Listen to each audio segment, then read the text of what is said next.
Good morning, SMB Nation. Today we have an exciting pod here. We have Casey McDaniel from King Pest Solutions in Colorado, and Casey's going to walk through what it's like being an SMB owner, and specifically more kind of dive into an industry that's been very popular in the SMB community of pest control. So, Casey, thanks for joining. Thanks for taking the time. I know you're running a company, and appreciate you jumping on. Yeah, absolutely, man. Super excited to be here. Share what I can. Great. Yeah. So I think on our end to get started, if you could just kind of kick off just a little bit of an introduction and about yourself and your background, and then we could dive into how you got into pest control. Yeah. So I'm a young guy, younger than a lot of business owners. I'm only 25 now.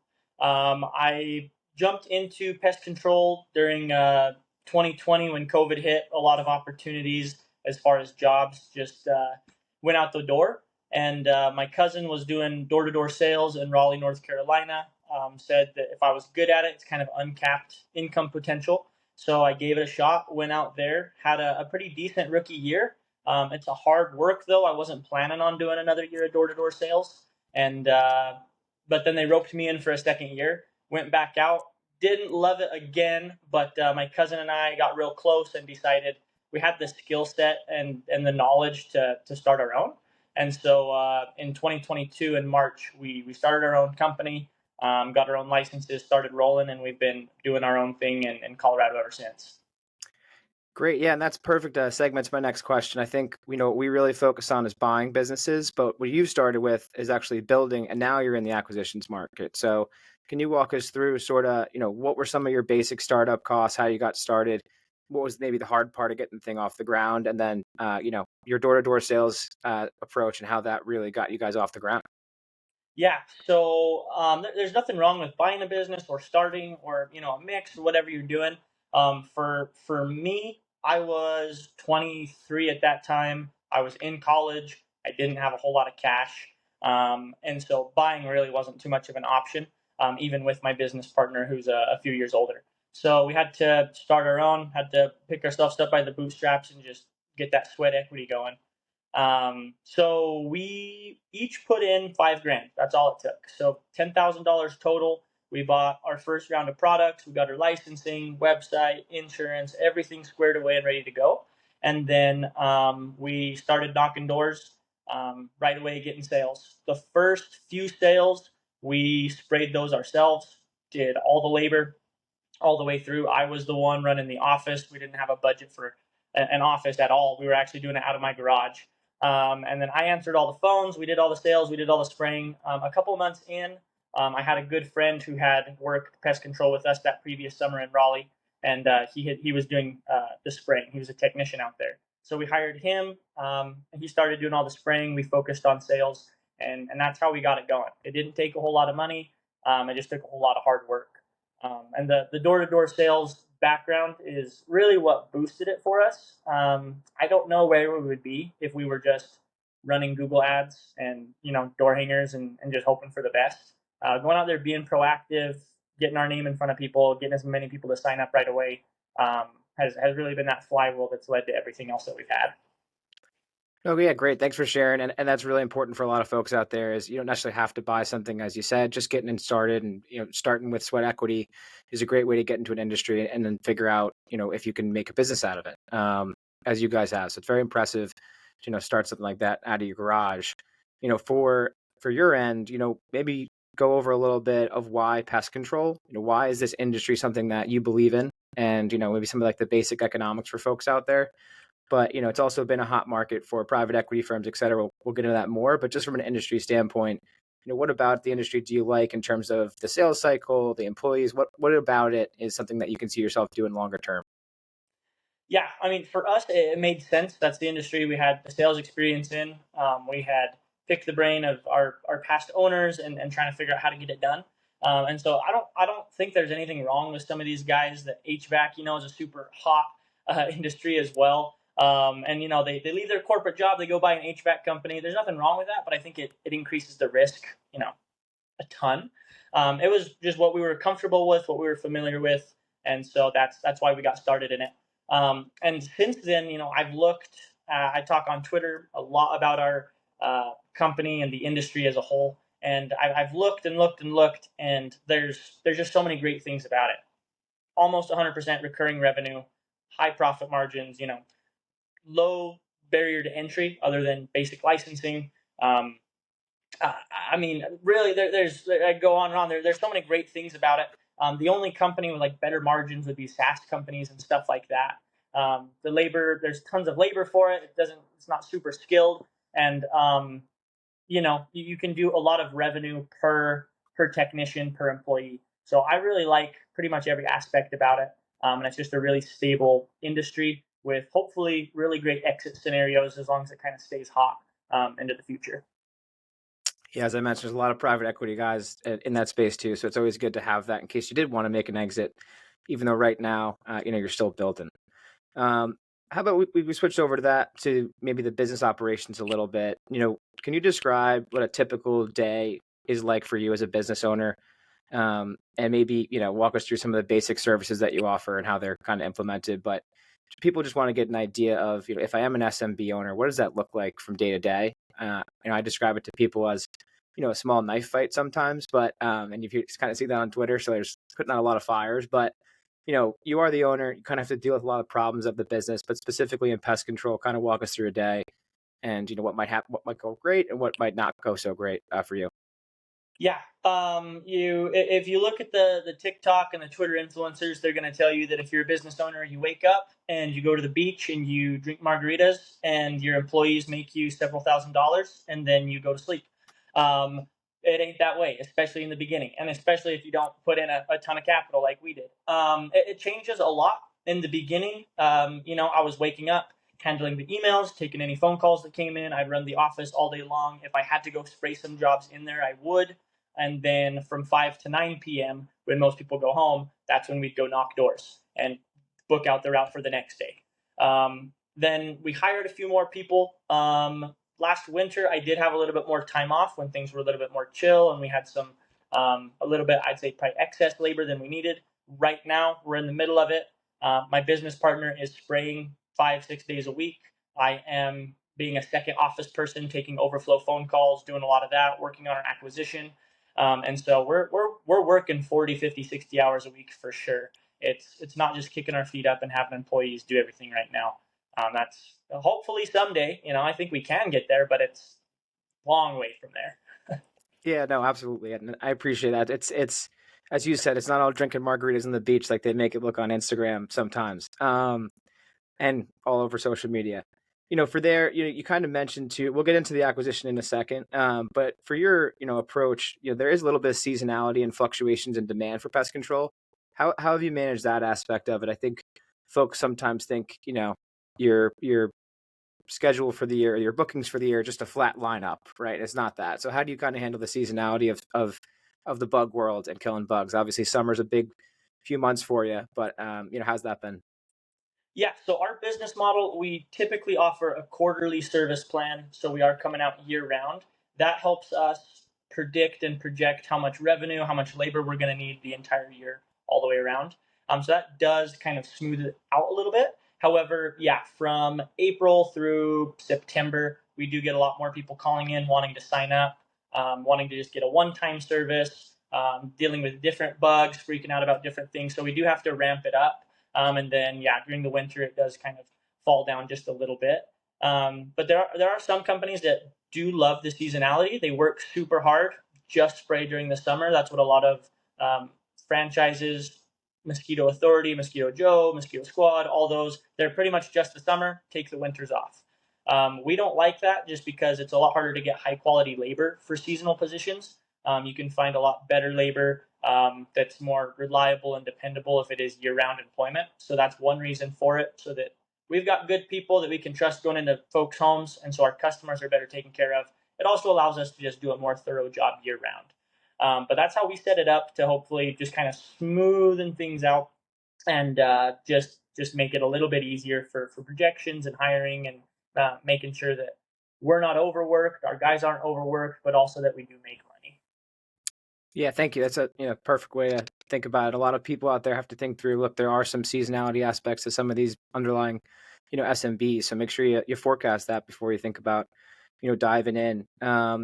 You mentioned some franchises. This happens to be a very franchise heavy sector and industry, right? You have Orkins of the world, as you mentioned, 10 other franchises locally you're competing against. Can you talk a little bit about the competition? Some folks out there have commented basically saying, look, it's really easy to get into that industry, so there's low barriers to entry. How can I make any headway? To your point, sweat equity goes a long way, and customer relationships go a long way. So, how have you built a successful business in a very, very competitive industry with a lot of other competitors trying to take your market share?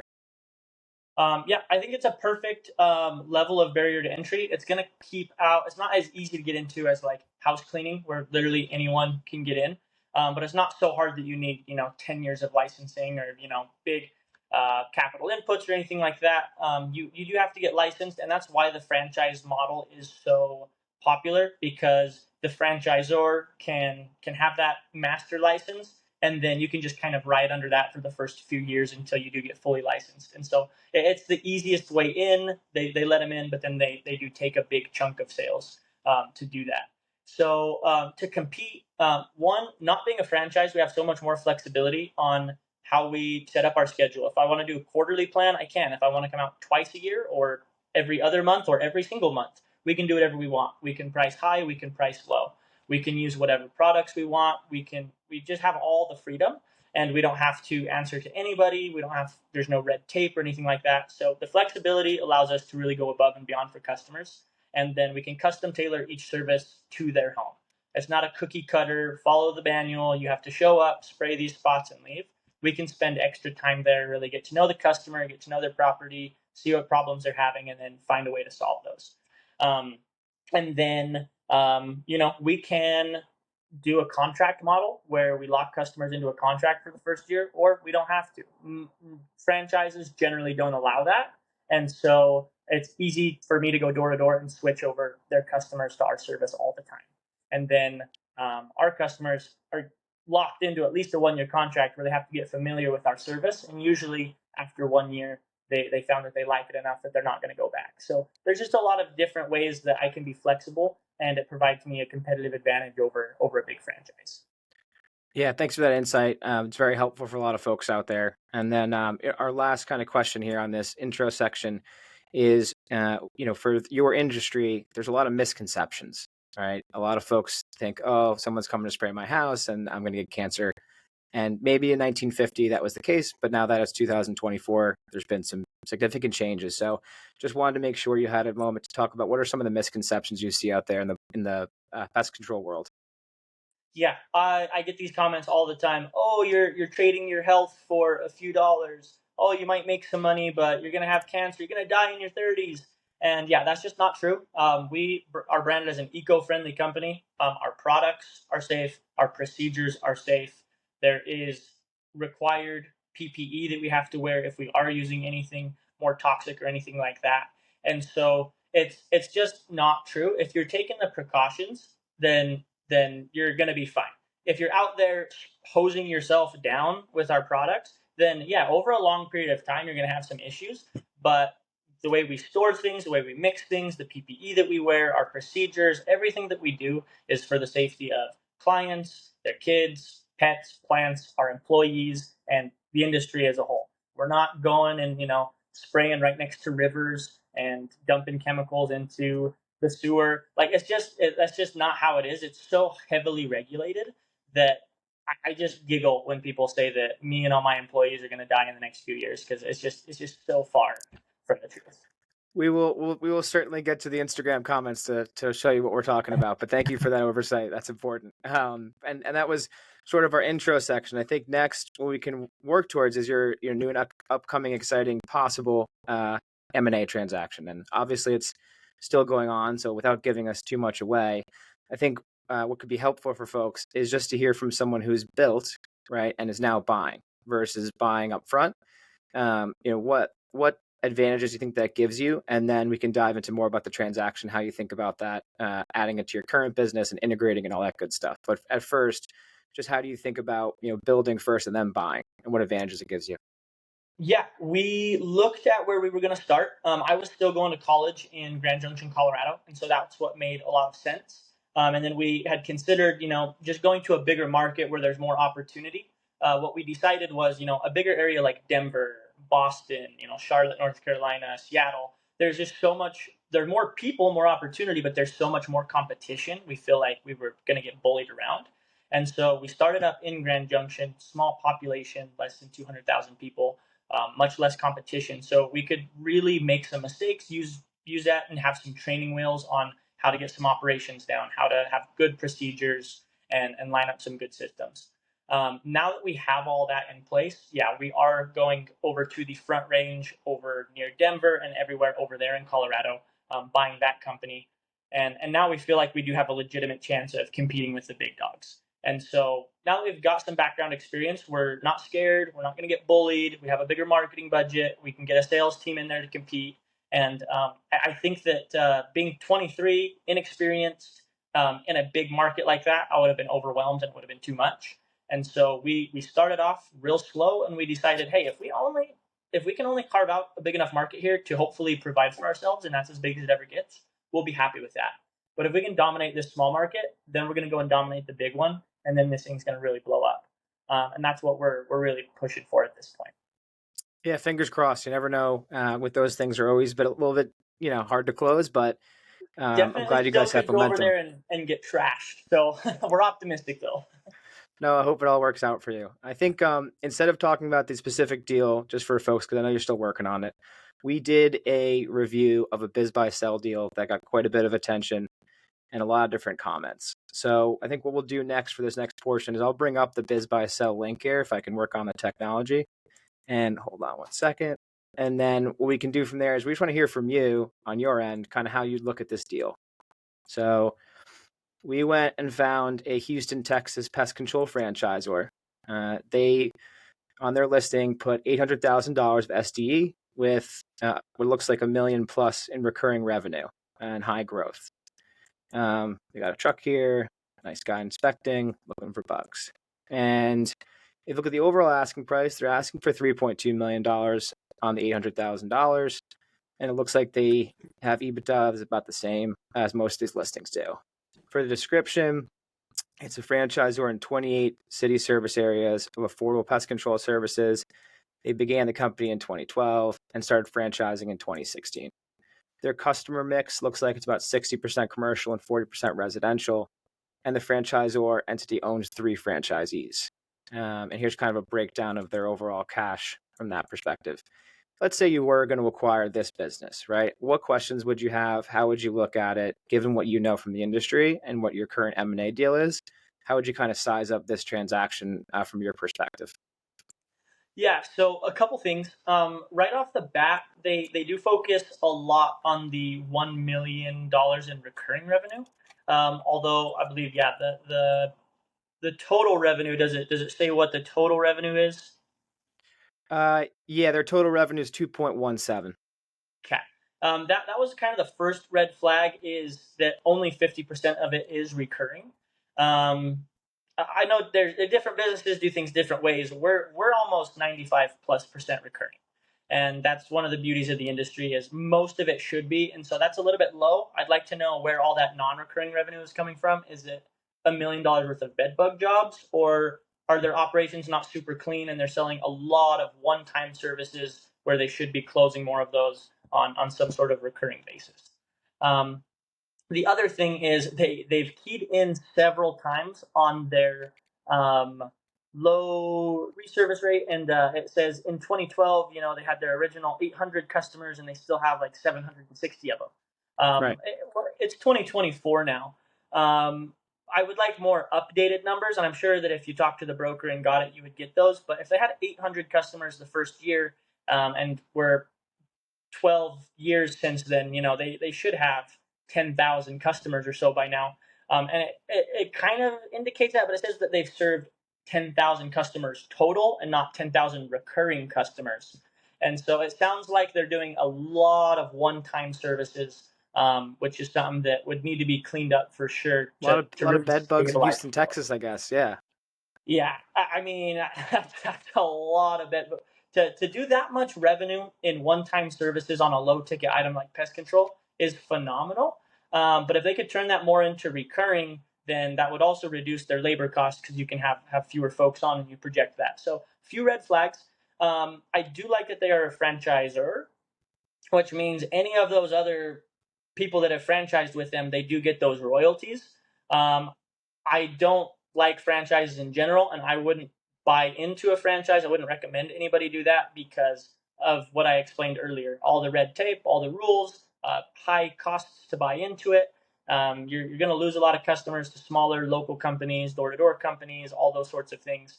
And so, from the looks of it, I mean, it's not a bad multiple, but I think that there's some red flags, and perhaps there's a reason that it's kind of sitting on BizBuySell right now. Not getting taken off the market. A lot of super high quality companies don't make it to the open public market, and if they do, usually they get snatched up pretty quickly, like the deal that we're acquiring. So probably not something I'd be interested in. I'm sure it's a great company. 800 grand in cash flow is super impressive. Not a knock on anyone, but I don't know if there's really enough information from the initial listing to say you should for sure pull the trigger here or not. Got it. Yeah, and then some questions that we had here consisted of, here we go. Let me pull these up. I'm a big believer that companies only sell if the business is not doing well, and if doing well, they would never sell it. I hear pest control. I think I hear super harmful chemicals, which would lead to some weird cancer, as you touched on before. That's not the case. Um, Another one that was popular or got a lot of likes, unfortunately, was my dad bought a pest control franchise. It went under immediately, and he's still trying to recover it. Don't do it. Um, so, understand that businesses go bad. I feel really bad for that person. Another one was, 4x for pest control is very overvalued. How do you kind of think about multiples in the space when you guys were poking around? Yeah, so on our deal, it is smaller. We're starting small. Again, we're bootstrapped. We don't take on much debt. It's about 220,000 in cash flow, and we're paying about a 2x multiple, which down there is super normal. If you're getting 500 to a million in cash flow, that's where you're going to start jumping up, probably closer to 4 to 7 times. And over a million, Wow. you can definitely go 7 to 12 times on a multiple, just because it's just such clean recurring revenue and it's such a predictable industry. The banks, they love financing pest control deals, and so I think that for 800 grand in cash flow, a 4x multiple is totally fair and fine. If it was a little bit higher on the recurring revenue, like I said, if it was closer to 2 million or at least 1.8 million in recurring revenue, I think that they could definitely get 5 to 7. X, but there's a reason it's listed for 4. Oh, thank you. That was, an excellent overview. I didn't realize the multiples kind of get that high over $1 million. Just shows you where the PE guys are floating around in terms of like their thresholds. Another comment, as I'll skip some of the more interesting ones. Probably makes more sense to use your 300K to buy the equipment, a van or two, ads, website, and find new customers instead of paying for this retirement. I feel like with the 300K is referring to a down payment. So, in your opinion, that's something that you guys believe in, obviously. But how do you think about if I was a brand new owner, if I saw something that was priced right and worked versus starting it from the ground up? Yeah, I mean, if you've got 300 grand, I would probably buy something for sure, especially if it's a down payment or the whole thing. That's enough to really get rolling. If 300 grand to start your own, I mean, yeah, you could buy a couple vans outright, hire some labor, get an office space, all those sorts of things.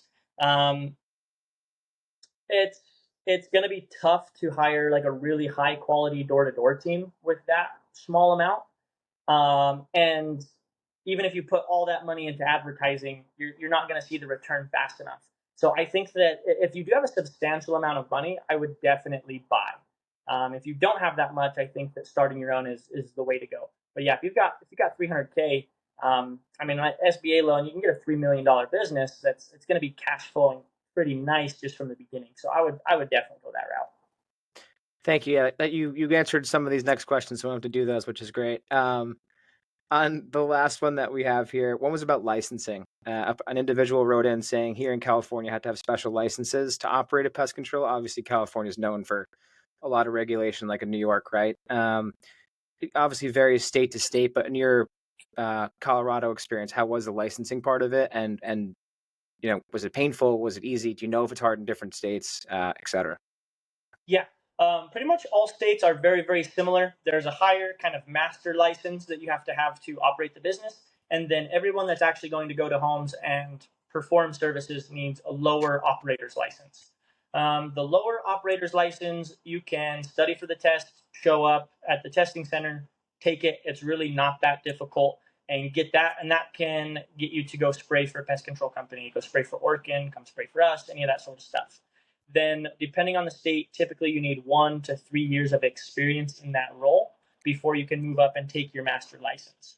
So typically you do need to work for somebody else for a few years before you can get that master license. And then you can keep working for them if you want, or you can jump and start your own thing. So usually a little bit of experience required. And then within each one of those licenses, there's different categories for general pests, rodents, wildlife, termites. There's a bunch of different categories, and you would need your operator's license in each category, and then eventually your master license in each category to run your business and do those things.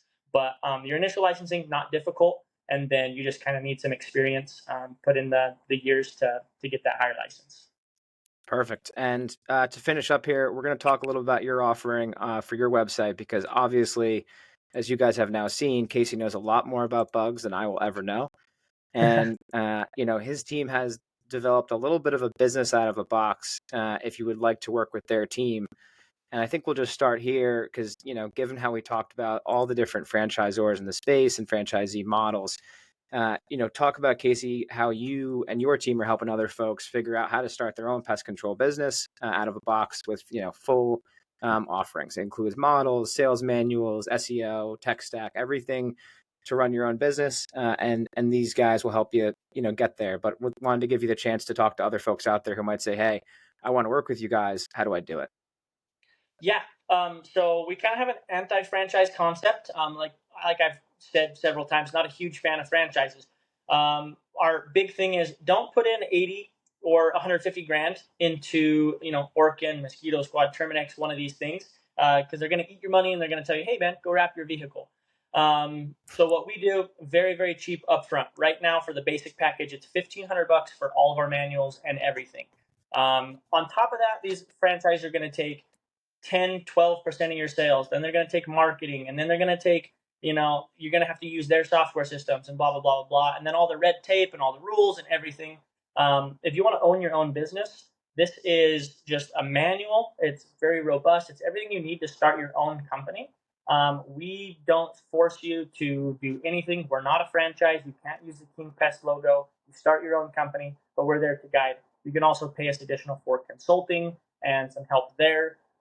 There's some different offers along to go with it, but if you want the basics on everything you could possibly need to start a pest control company, we've had a lot of success with guys buying it. We have an 8-week program. After 8 to 10 weeks, you have your first recurring customers, and it's $1,500 to start rather than $80,000. So you can put it on a credit card. If it doesn't work out, that's a little bummer. It's not like you have to take out a personally guaranteed loan and now your family's on the street because dad took out a loan on this franchise that didn't work out. Hey, it happens. And here, just so folks can see, here's the overall website too as well. If you want to click around, they have a bunch of good information here, different services they have, locations, etc. And let me just see if I can do that. There we go. And anything else, Casey, that I missed? Thank you so much for taking the time. We had a lot of questions about pest control, and you answered all of them. So, if there's more questions, maybe we'll do a follow-up Q&A at some point. But for now, definitely get this around to folks. And any questions? Again, this is Casey McDaniel, and if you want to reach out to them at King Pest, we showed you their website there, but it's kingpest.com, and they have all the information there that you need to work with them. But thanks so much for coming on. Yeah, thanks for having me. It was great. I love talking pest control, so I'll take every opportunity I can get. Yeah. Any questions on bugs? Casey's your guy, and we'll put his handle in here so you can follow him on Twitter and stuff too. He's got some really good insights on overall sales, building a team, managing SMB, all that good stuff. So a lot to add to your playbook. And talk to you guys soon. Thanks so much. Thanks, Dennis.